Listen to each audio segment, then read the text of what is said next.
হাতে মাখানো গরু মাংস রেসিপি নিয়ে হাজির হয়েছি। খুব সহজে রান্না করতে পারবেন। প্রথমে দিয়ে দিচ্ছি দারচিনি, এলাচ, লবঙ্গ, তেজপাতা, পেঁয়াজ কুচি, লবণ,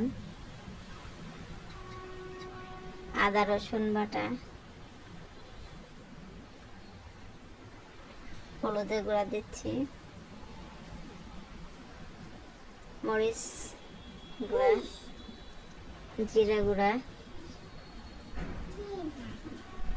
জায়ফল জত্রি, গরম মশলার গুঁড়া,